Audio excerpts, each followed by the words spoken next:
Good evening, I'm Gina Quattrochi. And I'm Jeff Smith. Thanks for joining us. Police and schools in the Lafayette area are reviewing steps that were taken after a threat sent several schools into lockdown. News 18's Holly Campbell reports how police say the Nixle alerts that caused some panic among parents were the best way to notify schools. The initial thoughts getting that phone call are obviously past school shootings certainly run through your mind and saying, what do we need to do immediately to make students and staff as safe as possible? When the Lafayette Crisis Center notified police of a man who threatened to take a gun inside a school, Lafayette police sent out a Nixle alert. Lieutenant Chris Weaver would not do an on-camera interview, but told News 18 because the Crisis Center did not have a lot of information about the threat, Nixle alerts are the best way to let everyone know and possibly gather information.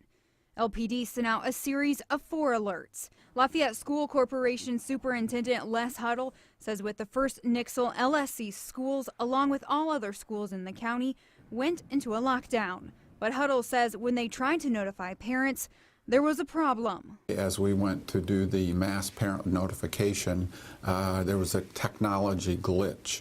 What we're trying to decipher today, was it on our end of technology here at our central office, or was it something with our phone system? Huddle says eventually all parents were notified despite the glitch.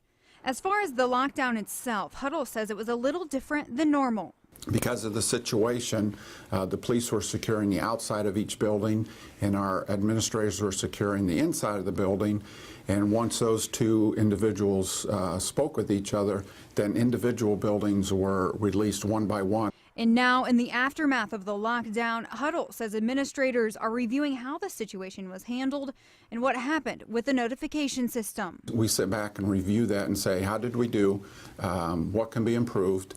And that's just part of our normal process. Police will review their roles in securing the schools, too. As for the Nixle alerts that caused a lot of concern among parents, Weaver says they expected the calls, but first and foremost wanted to make sure that the information they did have made it out to the schools to keep the students safe. Overall, police say they're pleased with how the situation was handled. Holly Campbell, News 18.